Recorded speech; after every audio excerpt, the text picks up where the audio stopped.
Good morning, everyone. Today is 13th December 2021 and have a look on the daily chart of the Nifty. आज gap up होने की possibility है क्योंकि SGX Nifty हमें gap up दिखा रहा है। मैं यहाँ पर कुछ पैटर्न्स आपको बता दूं। सबसे पहले जिस हेड एंड शोल्डर पैटर्न के बाद मार्केट डाउन हुआ था उसको देख लेते हैं और वो बहुत इंपॉर्टेंट है आज के लिए। एक जो आप यहाँ पे देख सकते हो, यहाँ पे बना हुआ है एक नेकलाइन और इसी के साथ है ये पुराना हेड एंड शोल्डर पैटर्न जिसके बाद ब्रेकडाउन हुआ था और ये लेवल था 17,622 का। और आज एक्सपेक्टेड है कि मार्केट ऊपर खुलेगा जैसा एसजीएक्स निफ्टी इंडिकेट कर रहा है और इसके आसपास आने की कोशिश ये जरूर करेगा। तो थिंग इज ठीक है, आज मार्केट ऊपर खुल जाएगा, लेकिन ऊपर खुलने के बाद क्या? अगर ये सस्टेन करता है तो ये रैली एक्सटेंड होगी और काफी ज्यादा एक्सटेंड हो सकती है। तो रैली जो एक्सटेंड होने को है, जो कुछ टारगेट मैं यहाँ देख पा रहा हूँ, तो ये 17,950 के आसपास हो सकता है एक टारगेट, और फिर हो सकता है कि ये 18,150 के ऊपर भी जा सकता है। तो क्या इतने बड़े मूव के लिए मार्केट रेडी है based on the daily chart? मैंने पहले भी कुछ दिन में कहा था कि यहाँ एक डबल बॉटम पैटर्न बना हुआ है जो एक रिवर्सल को इंडिकेट कर रहा था और उसके पास कुछ ब्रेकआउट पॉइंट थे, मार्केट ऊपर क्लोज हुआ है, लेकिन अभी तक हमारे पास फर्म कैंडल नहीं है जिसके बेसिस पर ये कहा जाए कि मार्केट ऊपर ही जाएगा। आज पॉसिबिलिटी है कि मार्केट इस 17,622 को ऊपर तोड़ के अगर ऐसा कैंडल बना दे तो ऐसा हो सकता है कि मार्केट थोड़े दिन के लिए, पूरे हफ्ते के लिए ऊपर की तरफ चला जाए। लेकिन अगर अल्टर सेंस देखा जाए या रिवर्स सेंस देखिएगा तो ये लेवल बहुत इंपॉर्टेंट है। तो जब तक मार्केट इस लेवल के ऊपर सस्टेन नहीं करता है, बाई के पोजीशंस गैप अप के बाद, स्पेशली जिनके पास लॉन्ग है, ठीक है, गैप अप के बाद मैं लॉन्ग प्रेफर नहीं करूंगा और उसके लिए मेरे पास कुछ वजह है।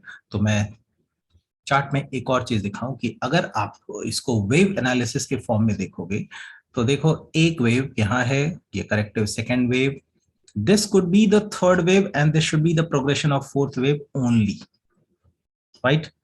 फिफ्थ वेव आना बाकी है, मुझे नहीं मालूम कि ये कैसे होगा, कब होगा, लेकिन फिफ्थ वेव आ सकता है। आई एम नॉट सेइंग कि 16,200 आ जाएगा, सॉरी, मैं ऐसा नहीं कह रहा हूं, ये कुछ इस लेवल के आसपास होना चाहिए। अगर आप इसको थोड़े दूसरे सेंस में देखोगे कि नहीं कौन सा वेव कौन सा है, देखिए ये फर्स्ट वेव सेकंड वेव नहीं हो सकता, ये third wave fourth wave fifth wave. अगर मैं ऐसा बनाऊं इस वेव को कि this is the five wave, नहीं है, इनकरेक्ट है। इनकरेक्ट इसलिए है क्योंकि यहां पर जो आप थर्ड वेव देख रहे हो, it shouldn't be the shortest, ये शॉर्टेस्ट नहीं होना चाहिए, इसलिए मुझे नहीं लगता है कि ये करेक्ट मार्किंग है जो मैंने अभी ड्रॉ किया है। हाँ, जो पहले की मार्किंग थी वो करेक्ट मुझे ज्यादा दिख रही है कि इसको हमें फर्स्ट वेव नेम करना होगा, इसको मुझे सेकंड वेव नेम करना होगा और फिर मैं मजबूर हूंगा इसको थर्ड वेव नेम करने के लिए, and it should be the fourth wave. और अगर ये फोर्थ वेव है तो ये फर्स्ट वेव के बॉटम से ऊपर नहीं जाना चाहिए और इसलिए मैं 17,622 को एक इंपॉर्टेंट रेजिस्टेंस मानता हूँ और गैप अप होने के बाद शायद ही कुछ बचे। तो अब ये तो था बेस्ड ऑन डेली चार्ट, मैंने वेब पिक्चर्स भी आपको दे दिए हैं और अब जरा देख लेते हैं कि आवरली चार्ट्स क्या इंडिकेट करते हैं। आवरली चार्ट में ये बात क्लियर थी कि मार्केट गैप अप के मूड में हो सकता है और अगेन सेम पैटर्न है जो बना हुआ था और मैंने कुछ दिन पहले भी कहा था कि कप एंड हैंडल पैटर्न का भी यहाँ पे आप फॉर्मेशन देख सकते हो। बट ठीक है, यहाँ पर हमारे पास एक रेजिस्टेंस है, एक अपर बॉटम बना हुआ है,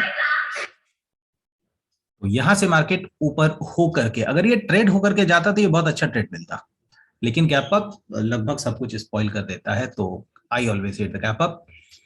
अब देखिए पॉसिबिलिटी क्या है कि मार्केट में जो एसजीएस के लेवल दिख रहे हैं तो ऐसा लग रहा है कि लगभग 150 पॉइंट का गैप अप होगा। तो यहां से 150 पॉइंट आप कहोगे कि फिर तो ये किसी भी तरह से लेवल को क्रॉस कर देगा 17,622 और यही मेरा वही पॉइंट है। क्या इतने बड़े गैप अप को मार्केट इस तरह से होल्ड कर दे? तो मैं जो पॉसिबिलिटी आज के लिए देख रहा हूँ, I must be clear enough, मैं कोई बेरिश व्यू नहीं रख रहा हूं, बस एक फैक्ट चेक बता रहा हूं। पॉसिबल है कि मार्केट गैप अप खुले और ये कैंडल रेड हो जाए और अगर ऐसा होना शुरू हो गया then it will be the strong point of reversal. तो इसलिए गैप अप पर आज ट्रेड मत लीजिएगा, वेट कर लीजिएगा और पूरे दोपहर तक वेट कर लीजिएगा, क्योंकि हो सकता है कि मार्केट खुलेगा और खुलने के बाद फ्लैट नेचर का हो जाए। ये जो मैंने बनाया ये ऐसा नहीं हो सकता है कि कुछ ऐसे कुछ कैंडल्स यहाँ पे फॉर्म होने शुरू हो जाए। और ज्यादा बेहतर क्लैरिटी के लिए बेहतर है कि हम लोग इसका एक 15 मिनट का चार्ट देख लेते हैं। 15 मिनट चार्ट देखिए, यहाँ पर आप जो कुछ देख रहे हो ऊपर के लाइन पे होगा, तो पॉसिबिलिटीज क्या क्या है। मार्केट हो सकता है कि गैप अप ओपन हो, और हो सकता है क्या होना ही चाहिए, और इसके बाद ये साइड वाइज हो सकता है, और ये मुझे नहीं पता कि किसके फेवर में जाएगा। अगर ऐसा कुछ बने, 15 मिनट के कुछ कैंडल बन जाए, फिर इनसाइड कुछ कैंडल मिले, फिर बॉटम ब्रेक हो, तो आप इसको सेल कर सकते हो। बट लेट से तब क्या हो जब 17,622 के ऊपर मार्केट सस्टेन होना शुरू हो जाए, फिर इंट्राडे की ही पॉसिबिलिटी 17,700, 17,750, और मोमेंटम मार्केट को कहीं भी लेकर के जा सकता है। So that's a good point about Nifty. आगे हम लोग देख लेते हैं बैंक निफ्टी का चार्ट। तो मेरे पास है यहाँ पे bank Nifty, and have a look. Bank Nifty में निफ्टी जैसा स्ट्रेंथ नहीं दिख रहा। अगर आप ये 15 मिनट का चार्ट है बैंक निफ्टी का, आप अगर इसको गौर से देखते हो तो देखिए यहाँ पर बॉटम एक बार, दो बार, तीन बार ये हिट कर रहा है। अब इसका गैप अप कहाँ पे होना चाहिए? देखिए 15 मिनट के चार्ट पर तो बाय नहीं बनता, तो मैं गैप अप के लिए देखूंगा तो मुझे चाहिए कम से कम गैप अप के बाद की मुझे आवरली चार्ट्स देखने की जरूरत पड़ेगी। ये है आवरली चार्ट, और यहाँ पर एक लाइन ड्रॉ है, and it is this line. ये जो लेवल है ये लास्ट ट्रेडिंग सेशन का हाई है। अगर मार्केट इसके ऊपर ट्रेड होना शुरू होता है तो पॉसिबल है कि इस वाले लेवल को टच कर ले, पर मुझे लगता है कि ये जो लेवल आप देख रहे हो लगभग 3800 ब्रेकआउट पॉइंट, सॉरी 38,000, बड़ा गैप अप होगा तो अगेन यहाँ पे भी ट्रेड के स्कोप कम होंगे। हाँ, एक जो पॉसिबिलिटीज यहाँ पर दिख जाती है वो है inverse head and shoulder pattern की। देखिए जब मार्केट बुलिश होना शुरू होता है तो ये जो पैटर्न आप देख रहे हो अपर साइड का, इट इज क्वाइट पॉसिबल बनते हैं ऐसे पैटर्न, और मार्केट पे देखे भी गए हैं कि एक स्ट्रॉन्ग रिवर्सल की तरह काम करता है। बट अगर इसी सेम चीज को हम लोग एक बार और देख लेते हैं, that is on daily candle. वैसे मैं बैंक निफ्टी को बहुत बुलिश व्यू से ट्रेड करना पसंद नहीं करता हूँ, क्योंकि अगर मुझे बाई करना है तो मैं निफ्टी बाई करना पसंद करूंगा, अगर शॉर्ट करना है तो मैं बैंक निफ्टी पे ज्यादा एग्रेसिव रहता हूँ। यहाँ पर जो पैटर्न आप देख रहे हो, ये वाला कैंडल बहुत जो फ्राइडे को बना है बहुत अच्छा कैंडल नहीं है। It is a kind of disturbing, gap up हो रहा है, तो ये फर्म आप इसके ऊपर ही ट्रेड करना पसंद कीजिए, नहीं तो मार्केट में दिक्कत के चांसेस होंगे हायर लेवल से। गैप अप कितना होगा कितना नहीं होगा ये बियॉन्ड स्पेकुलेशन है। मैं सजेस्ट करूंगा कि निफ्टी पर अगर आप ट्रेड करते हैं तो फ्राइडेज के हाई के ऊपर ही ट्रेड कीजिए, लेकिन वो भी बहुत कम मैं नहीं कह सकता हूं, क्योंकि आप 37,400 500 के आसपास का रेजिस्टेंस इमर्ज होना पॉसिबल है। दैट इज 37,000 आप 500 मान लो।